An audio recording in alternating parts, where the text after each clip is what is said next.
ஒருவர் ஏழையாக இருப்பதற்கும் பணக்காரராக இருப்பதற்கும், ஊனமாக பிறப்பதற்கும் ஊனம் இல்லாமல் பிறப்பதற்கும், நோயுடன் இருப்பதற்கும் நோய் இல்லாமல் இருப்பதற்கும் அவரவர் முன் ஜென்மங்களில் செய்த பாவ செயல்தான் அப்படின்னு சொல்லி ஒரு பெரிய மகான் பேசியிருக்காரு.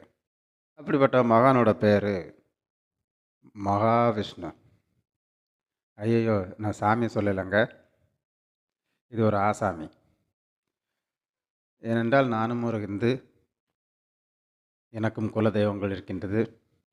அதனால் நான் இந்து மதத்தையோ இந்து தெய்வங்களையோ பற்றி தவறாக பேச விரும்பவில்லை, விரும்பவும் மாட்டேன். ஆனால் சில ஆசாமிகள் இந்து மதத்தை வைத்து அப்படியே நல்லா சொகுசாக வாழலாம் அப்படின்னு நினைக்கிறாங்க. அதில் ஒருத்தர் தான் இந்த மகாவிஷ்ணு. இந்த மகாவிஷ்ணு சின்ன வயசுலே ஸ்டாண்டப் காமெடியனாக ஸ்டேஜ் ஏறி பேசினவர். அந்த பேச்சு திறமையினால் இப்போ ஒரு ஸ்பிரிச்சுவல் பேச்சாளர் ஆகிட்டார், அதாவது ஆன்மீக பேச்சாளர். ஒரு பேச்சாளராக இருந்தால் மட்டும் பரவாயில்ல, அப்பப்போ நான் தான் மகாவிஷ்ணும்பார். அப்புறம் சித்தர் எனக்கு கனவுல சித்தர் பேச சொன்னார் அப்படிம்பார். அப்படி நிறைய சித்து விளையாட்டுகள்லாம் பண்ணிகிட்ருக்கிறாரு. சமீபத்தில் ஒரு பள்ளிக்கூடத்துக்கு போகிறாரு. ஒரு ஆன்மீக பேச்சு பேசிகிட்டு இருக்கும்போதே சொல்கிறாரு, ஊனமாக இருப்பதற்கும் ஊனம் இல்லாமல் இருப்பதற்கும், ஒருவன் பிறப்பில் ஏழையாக இருப்பதற்கும் வசதியாக இருப்பதற்கும் முன் ஜென்மத்தில் செய்த பாவங்கள் தான் காரணம் அப்படின்னு சொல்லி சொல்கிறாரு. முன் ஜென்மத்தில் செய்த பாவ வினைகளுக்கு அடுத்த ஜென்மத்தில் தான் பரிகாரம் என்றால், அப்படிப்பட்ட ஒரு தெய்வம் என்ன தெய்வம்னு தெரியல. இந்த ஜென்மத்தில் பாவங்கள் செஞ்சுக்கிட்டே இருப்பான், அவனுக்கு தண்டனையே கிடைக்காது. அடுத்த ஜென்மத்தில் காத்திருந்து தண்டனை கொடுக்குது. அப்போ இறைவன் மன்னிக்கும் தன்மை உடையவரா இல்லையா? எல்லா மதத்திலும் கடவுள் மன்னிப்பார்ன்னு தான் சொல்கிறாரு. அவர் நம்ம குழந்தைகள், அவருடைய குழந்தைகள் நாமங்கிறோம். அப்போ அந்த குழந்தைகளை மன்னிப்பதற்கு அவருக்கு தான் உரிமை உண்டு. அப்புறம் அடுத்த ஜென்மம் வரை காவல் இருந்து அவனுக்கு காலை இல்லாமல் ஆக்கிறணும் அப்படின்னு சொல்லி தெய்வம் நினைக்குமா? அப்படி கிடையாது. எந்த தெய்வமும் யாரையும் அழிப்பதற்கு பிறக்கவில்லை, வாழ வைப்பதற்காக தான் பிறந்திருக்கிறாங்க. அதனால தான் நம்ம குலதெய்வங்கள் அப்படின்னு சொல்லி வச்சு வணங்கிட்டு இருக்கோம். அப்போது சாமி யார் கண்ணையும் குத்தாது. இந்த ஆசாமிகள் சொல்லி தான் கண்ணை குத்திரோன்னு சொல்லி காசு பிடுங்கிட்டு இருக்கிறது. அப்புறம் ஒன்று சொல்கிறாரு, உலக அழகிய ஐஸ்வர்யராக இருக்கிறாங்க, அதே போல் எல்லாருமே இருக்க முடியுமா? ஒருத்தர் ஆஜான பாகுவாக இருக்கிறார், அதே போல் எல்லாரும் இருக்க முடியுமா அப்படின்னு கேட்குறாரு. கடவுள் ஏன் அப்படி படைக்கவில்லை அப்படின்னு கேட்குறாரு. அட முட்டா பயிர, உலகம் தோன்றியதிலிருந்து மாறுபட்ட ஒவ்வொருத்தருக்கும் ஒவ்வொரு டிஎன்ஏ இருக்கும். அந்த டிஎன்ஏ பொறுத்து தான் அந்த வளர்ச்சிகள், அந்த மாற்றங்கள்லாம் இருந்துகிட்ருக்கும். அவங்களோட முகமாக இருக்கட்டும், ஆஜான பாகுவான உடல்களாக இருக்கட்டும், எல்லாமே அந்தந்த டிஎன்ஏ பொறுத்து தான் இருக்குமே தவிர, கடவுள் நீ ஐஸ்வர்யாக பிறக்கணும், நீ இதாக பிறக்கணும் அப்படின்னு பண்ணுறதில்ல. கடவுள் நீ ஏழையாகவே இருக்கணும், நீ பணக்காரனாகவே இருக்கணும், நீ பண்ணுறதில்ல. ஒவ்வொரு மனிதனும் தனிப்பட்ட முயற்சியினால் தான் பணக்காரனாகிட்டுருக்கானே ஒழிய, முயற்சி இல்லாதவன் அப்படியே தான் இருந்துட்டு போகிறான். அப்போ கடவுள் முயற்சிக்குண்டான அறிவை கொடுக்குறாரு. கடவுள் முயற்சிக்குண்டான ஏதோ ஒரு சக்தியை கொடுக்குறாரு. அது ஒரு பள்ளிக்கூடத்தில் போய் இருந்துக்கிட்டு, நீ முன் ஜென்மத்தில் செய்த பாவங்கள், அதனால் நீ ஏழையாக இருக்கிற அப்படின்னா, அந்த குழந்தைங்களுக்கு அடுத்த வாட்டி என்ன தோணும்? நம்ம அப்பா அம்மா ஏதோ பண்ணிட்டாங்களோ, இல்லை நம்ம என்னமோ பண்ணிட்டோமோ அப்படின்னு தானே தோணும். நீ முயற்சி செய், முன்னேறுவாய் அப்படின்னு சொல்லி கொடுக்கறத விட்டுக்கிட்டு, நீ பாவம் செஞ்சுட்ட, சரி இப்போ பாவம் செஞ்சுட்ட, இப்போ என்ன அடுத்து என்ன வருவ? நீ அது என்ன பாவம்னு சொல்ல வருவ? அதுதான் பயமாக இருக்குது. முன்னொரு காலத்தில் அது 4 வர்ணங்கள் வைத்து படிக்கிறது பாவம், அவன் அந்தந்த வேலை தான் செய்யணும் அப்படின்னு சொல்லி வச்சுருந்தீங்க. அதை மறுபடியும் கொண்டு வந்து விடுவீர்களோ என்ற பயம் எல்லாத்துக்கும் இருக்குது. அதனால தான் நான் இந்த பதிவை செய்கின்றேன். எது பாவம்? சூத்திரன் படிக்கிறது பாவம் அப்படிங்க. அடுத்து அந்தந்த வர்ணங்கள் தான் அந்தந்த தொழிலை செய்யணும் அப்படிங்க. அதெல்லாம் பாவ கணக்கில் தான் கொண்டு சேர்த்துருவீங்கல்ல. இப்போ முன் ஜென்மத்தின் பாவம் அடுத்த ஜென்மத்தில் தொடர்கிறது. அப்போ முன் ஜென்மத்தில் என்ன பாவம் செஞ்ச, நீ படிச்சுட்ட, அதனால் இந்த மாதிரி அப்படின்னு சொல்லிடுவீங்களோன்னு பயம் இருக்குது. அதனால தான் இந்த வீடியோ போடுறேன். 4 வர்ணங்களை கொண்டு வந்துடுவீங்களோன்னு பயம் இருக்குது. அந்த வர்ணத்திற்குள்ளான அந்த சூட்சமத்தை கொண்டு வரைக்கு தான் இந்த மாதிரி நீங்கள் பாவ புண்ணிய கணக்கை கொண்டு வரீங்களோன்னு ஒரு பயம் இருக்குது. சரி மகாவிஷ்ணு அவர்களே, நீங்கள் போகிறீங்க காரில், திடீர்னு ஒரு ஆக்சிடெண்ட் ஆகி கால் உடஞ்சிருச்சு. அதுக்கப்புறம் இந்த கால் நடக்க முடியாமல் ஆயிடுது.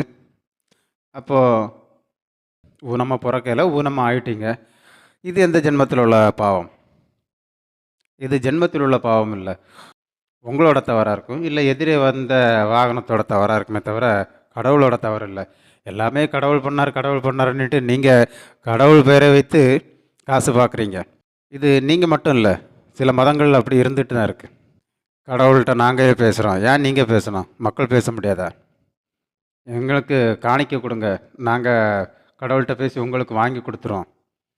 அரசு கவனத்துடன் செயல்படணும்.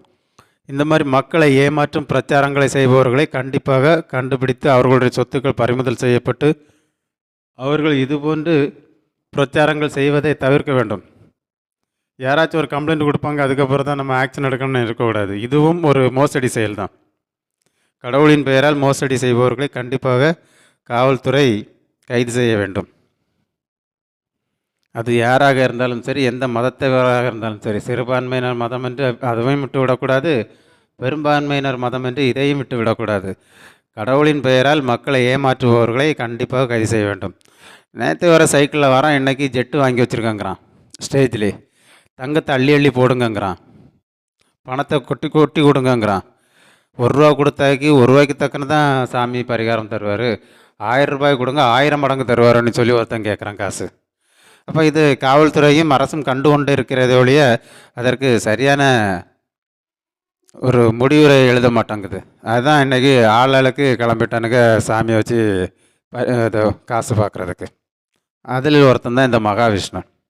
இந்த மகாவிஷ்ணுக்கு ஏகப்பட்ட சப்போர்ட்டு மக்கள். அவர் என்ன பேசிட்டாருன்னு அவர் இன்றைக்கி இப்படி தான் தொடக்கத்தை பேசுவார். நாளைக்கு அந்த 4 வர்ணங்கள் உள்ளே வரும்போது தான் மறுபடியும் உங்களுக்கு கஷ்டம் வரும்.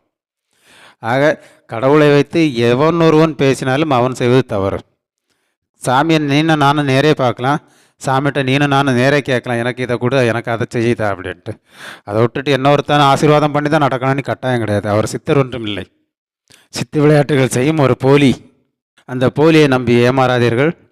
போலிக்கு எப்போதும் சப்போர்ட்டும் பண்ணாதீங்க, அது நம்மளே மறுபடியும் விளங்க ஆரம்பிச்சிடும். இந்து மதத்தை காப்பாற்றுவதற்கு இந்த மாதிரி போலி சாமியார்கள் தேவை கிடையாது. அவங்கவுங்க வீட்டில் உள்ள குலதெய்வங்களுக்கு நல்லபடியாக பார்த்துக்கிட்டாலே அந்த இந்து மதம் காப்பாற்றி கொண்டு இருக்கும். அப்புறம் அவனு சொல்கிறாரு, பாவ புண்ணியங்களை பற்றி யார் சொல்லிக் கொடுப்பா? மாப்பிள்ளை சொல்லிக் கொடுப்பாரா, பொண்டாட்டி சொல்லிக் கொடுப்பாரா அப்படின்ட்டு. ஏண்டா பைத்தியக்காரா, அது வர காவலாக இருப்பாங்க. குழந்தையிலிருந்தே பாவ புண்ணியங்கள் சொல்லிக் கொடுக்கணும். இதை செய்யாதீங்க, இது பாவம், இதை செய்யாதீங்க, இது பாவம், யாரையும் துன்புறுத்தாதீர்கள் அப்படின்னு சொல்லி குழந்தையிலேருந்தே சொல்லிக் கொடுக்கணும். அது சொல்லிக் கொடுக்கறது அவங்க அம்மா அப்பா சொல்லிக் கொடுப்பாங்க.